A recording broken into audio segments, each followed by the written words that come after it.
నా 10th class exams ఇంకా 10 days time ఉందనగా. పరీక్షలేమో దగ్గరికి వచ్చేస్తున్నాయి, వీళ్ళేమో పుస్తకాల నుంచి చూసి చదువుకోరు, వీళ్ళ అమ్మ నాన్న ఏమో నా మీద ఎక్కిస్తారు. ఏమిటో ఇది. కూర్చోండి. రే నిన్నే పట్టుమని 15 రోజులు లేవు పరీక్షలు. ఒళ్ళు దగ్గర పెట్టుకొని చదవండి. దూరం దూరం కూర్చొని అందరూను ఇచ్చిన క్వశ్చన్ ఆన్సర్లు చదివి ఆప్ చెప్పాలి. ఏదైనా డౌట్లు వస్తే కీర్తన అడగండి. అంతే. ఎలాగోలా కీర్తనతో మాట్లాడాలి, రీజన్ ఏదైనా సరే. వీడే కాదు, చిన్నప్పుడు కృష్ణగాడు కూడా నా కోసం ఇలాగే బలైపోయాడు ఒకసారి.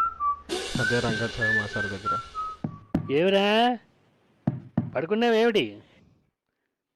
చదువు వేదావా అని చెప్పరా. ఉప్పు కప్పు రంబు ఒక్క పోలిక నుండు.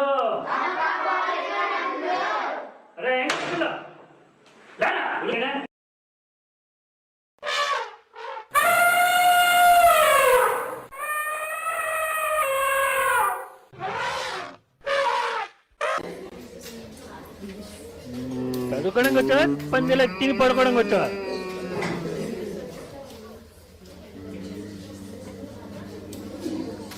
ఒరే ఒరే ఏమిట్రా చూపులు జాతపతి చేసి చంపేస్తాయా ఏమిటి? కూర్చోకాదు. అమ్మాయి తెలుగుమారి లే, నువ్వు చెప్పు పద్యం.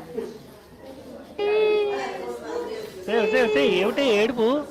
నేను పద్యం చెప్పమన్నానా ఇంకేమైనా పని చేయమన్నానా? ఆపో ఆపో, కూర్చో. మళ్ళీ అరమోహానికి నవ్వు ఒకటి.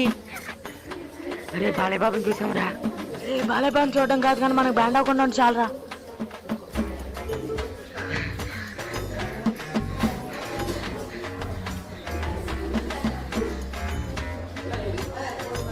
ఒరే మీ ఇద్దరు లోపల రండి రా. ఏరా లేట్ అయ్యారు? మా తాతగారు చచ్చిపోయారండి. మరి నువ్వురా? వీళ్ళ తాత మా ఆయన ముందే చచ్చిపోయారండి. సరే ఇక్కడ కూర్చొని తగలానండి. నమస్కారం అండి. వీళ్ళ తాతయ్య కిందటి సంవత్సరం వేసవి సెలవుల్లోనే చనిపోయారండి. ఇది పోవాల్సిందిరా ముందు. అరే నిజం చెప్పండి రా, ఎందుకు లేట్ అయ్యారు? మాస్టర్ అండి, కొత్త వలసకి బాలకృష్ణ షూటింగ్ చేయడానికి వచ్చారండి, చూడడానికి వెళ్ళాం. సరే ఇంకోసారి లేట్ రాకండి. చదవాలారా, సినిమా హీరోలు మీ పరీక్షలు రాయర్రా. వాళ్ళు వాళ్ళ వల్ల మీకు 90 పైసల లాభం లేదు. సరే కూర్చోండి. రే కృష్ణ వెళ్ళరా. కొత్త వలసకి బాలయ్య బాబు వచ్చారన్నావు కదా, ఎన్ని రోజులు ఉంటారా షూటింగ్కి? మీకెందుకు సార్, సినిమా వాళ్ళ వల్ల 90 పైసా లాభం లేదు. మీకేమైనా జీతం ఇస్తారా ఏంటి? సరే వెళ్ళి వెదవా, మరోసారి లేటుగా రాజు, అప్పుడు చెప్తాను నీ పని. కొత్త వలసకి బాలయ్య బాబు షూటింగ్ రావడం అంటే మాట్లాడేంటి? రే ఎవరో మాట్లాడకుండా కూర్చోండి. అమ్మాయి కెట్టిలరా. ఎవడైనా మాట్లాడితే వాడి పేరు బోర్డు మీద రాయి, నేను వచ్చి చెప్తాను వాడి సంగతి.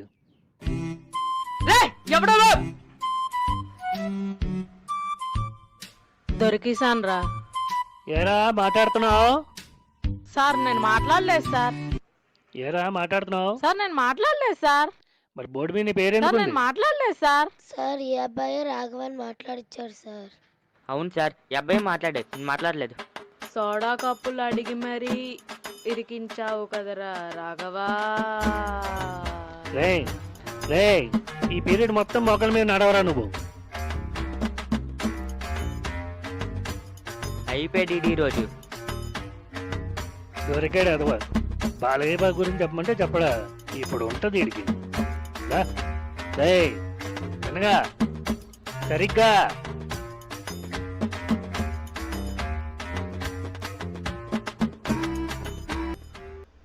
ఐదో తరగతి నుంచి 10వ తరగతి వరకు కీర్తనకు నా ప్రవేశం చెప్పలేదు, కానీ ఇప్పుడు పట్టుమని 10 రోజులు కూడా లేవు చెప్పడానికి.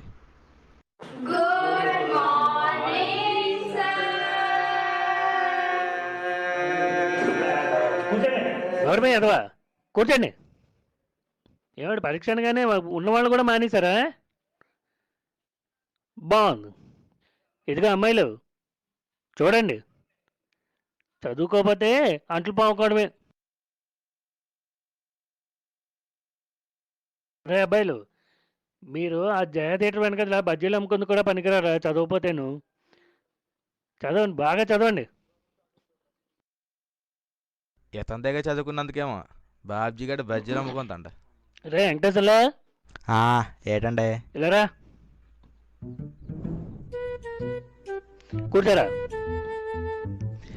ఏంట్రా ఊళ్ళో విశేషాలు? ఏముంటాయండి, పక్కింట్లో లావు ఎదురింట్లో లావు. రావా? లావని అండి. సరే. వాళ్ళిద్దరికి నిన్న నొప్పులండి. నొప్పులా? పురుటి నొప్పులండి. మరేమైంది? వెంటనే హాస్పిటల్ తీసుకెళ్ళారండి. ఎవరిని? అవునండి. తర్వాత ఏమైంది? నొప్పి భరించలేకపోయిందండి. యావా? కాదు లావండి. దూడ పుట్టింది. ఏంటి లావుకే? లావుకండి. తర్వాత పాప పుట్టింది. ఏంటి మళ్ళీ లావుకే? ఈసారి లావుకండి. సరేరా, ఇవన్నీ నాకెందుకు చెప్తున్నావు? ఈరోజు విశేషాలు ఇవేనండి. వెళ్ళి రావా, పెద్ద చెప్పొచ్చు. అబ్బా, ఏంటి విశేషాలు చెప్పిన తప్పే. సమోసాలు తినడం తగ్గించి సమాసాలు చదువుకో.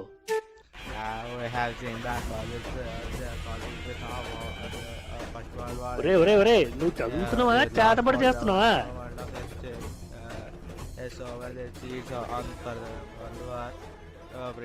Because of the humiliating reality of because of the humiliating we shall with the causes of botany పాట ఉంది, మేటనీ ఆట ఉంది, దేనికో ఓటి చెప్పండి సార్.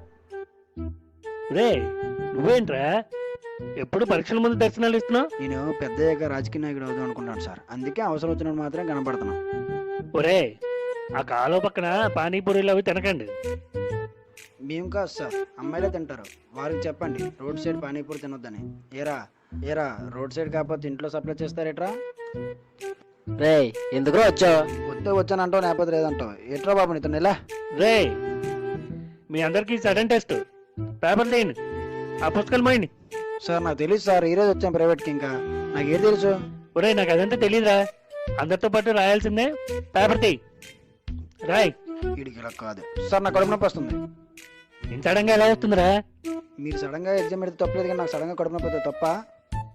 ఏడ్సే వాడా, కూర్చొని రాయ్. ఈ తొక్కల ఎగ్జామ్ కి నా పేపర్ ఎందుకు వేసేసుకోవాలి? కీర్తి, ఒక పేపర్ ఇవ్వా. ఆంబోతులు అరుస్తుంది కానీ అందరూ పుస్తకాలు పక్కన పెట్టండి, బెంచుకోవాలి, కూర్చోండి రా. రాఘవా, నువ్వు కీర్తి వెనకలు.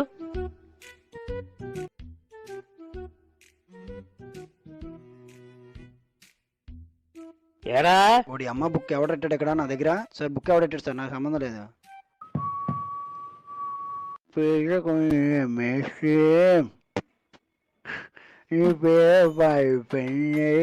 కాయ కష్టంగా వాడికి నేనే కబడ్డాను మేస్త్రి, నేనే.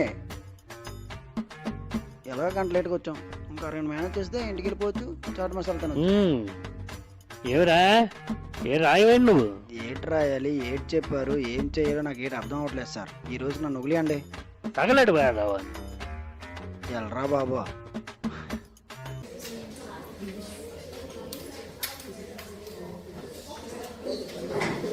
Good morning sir. రేయ్, కాకి చావు కోత పెడుతున్నట్టు ఏమిట్రా అరుపు? వేదవాని ఏమర్రా, పరీక్షలు కానీ అందరూ ఎగ్గొట్టారు నిన్న. రేయ్ రండి.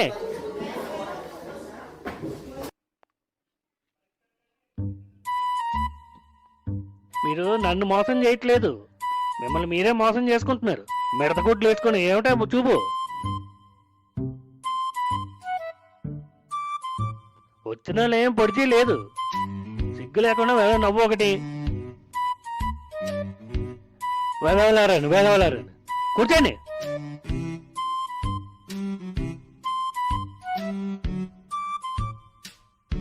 మన ఊరి మొత్తం మీద కులమతాలకు అతీతంగా అందరినీ సమానంగా చూసే ఏకైక వ్యక్తి మన మాసారు గారు.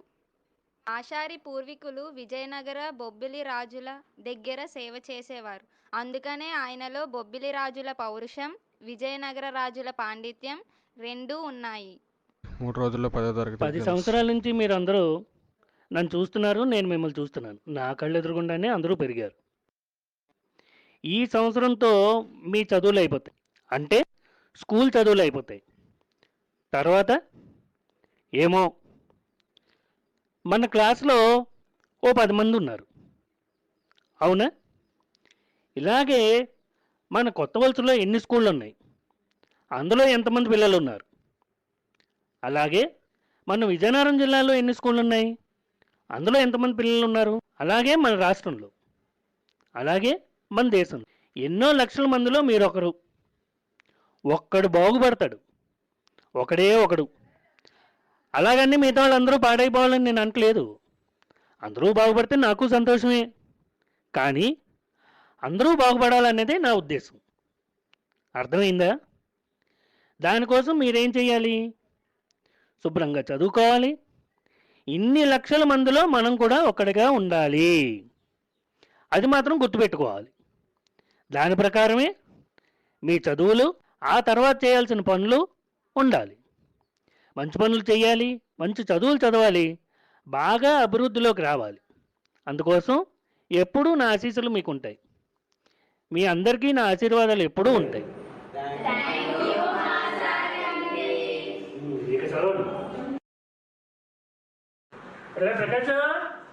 కానీ రంగాచారి మాస్టర్ గారు వచ్చి 10th క్లాస్ ఎగ్జామ్స్ కన్విన్స్ చేయడానికి ట్రై చేశారు. ఏంట్రా, ఏం సంగతులు? ఏముంది సార్, అంతమ్మా మీరు ఎలా ఉన్నారు? నేను బాగానే ఉన్నాను రా. ఏమ్మా భాగ్యం, ఎలా ఉన్నావు?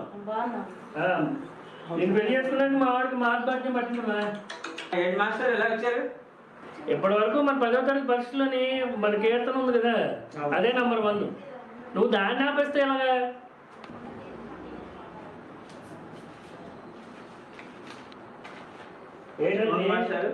ఏంటిది? ఇదిగో మాస్టారు, ఈ లెటర్ చూడండి. మీ దగ్గర నేను చదువుకున్నా, నా తోటి విద్యార్థులందరూ చదువుకున్నారు. అయినా సరే అందరిలో ఫస్ట్ నేనే గవర్నమెంట్ ఉద్యోగం చేస్తున్నాను. ఆ నైపుణ్యంతో మా పాపని మీ దగ్గర కూడా చదివిస్తాను. కానీ ఈ లెటర్లో చూడండి, ఇది న్యాయమా మీ దగ్గర చదివిన పాపకి? ప్రకాష్కి వాళ్ళ కూతుర్ని వాళ్ళ చెల్లెలు కొడుకు ఇచ్చి పెళ్లి చేద్దామని ఉద్దేశం ఉంది. దాన్ని ఈ విధంగా వాడుకున్నాడు. నన్ను వదిలేండి మాస్టారు. ఇప్పుడు మా చెల్లికి నేను ఏం సమాధానం చెప్పాలి ఈ విషయం గురించి? ఒరే ప్రకాష్, ఎవడో ఆకాశరామన్ రాసిన ఉత్తరం గురించి నువ్వు అంత అర్థంతో చేస్తావు. వీడు ఎవడో తెలిస్తే నేను తోలు తీసేను. నా సంగతి నీకు తెలిసిందేనా? అవును మాస్టర్. మరి ఇంకేమి రాని చెప్తాను ప్రైవేట్కి, వాడు తోలు తీసిపోతాడు. రహబాని ఎలా ఉత్తరాలు పట్టుకొని నువ్వు నీకు వాడు. కానీ రంగాచారి మాస్టర్ దీనికి ఒప్పుకోలేదు. ఎలా అయినా సరే కీర్తన 10వ తరగతి పరీక్షలకి పరీక్షలైన మరుసటి వారం మా అమ్మాయి పెళ్ళి. మాస్టారు మీ ఆశీర్వాదాలతో పెళ్లి జరిపించాలి. ఏదో టాబ్లెట్ పడవా? రాఘవ మాసారండి. మా ఇంటికే వచ్చింది.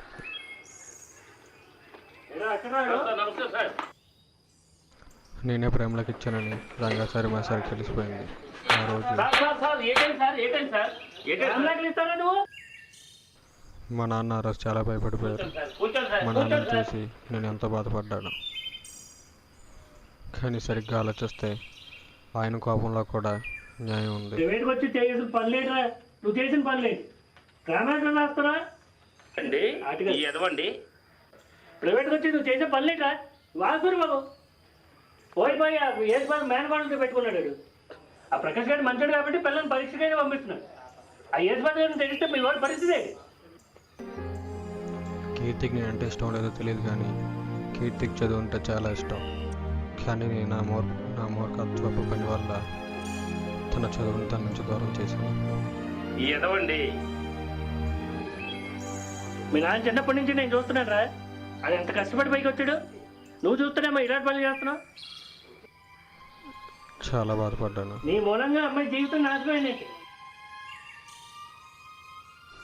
నా వల్లే నా కీర్తనకి ఎంత ఇబ్బంది వచ్చిందని నాలో నేను ఎక్కువ మునిపోయాను. ఏం చేయాలో తెలియని పరిస్థితి.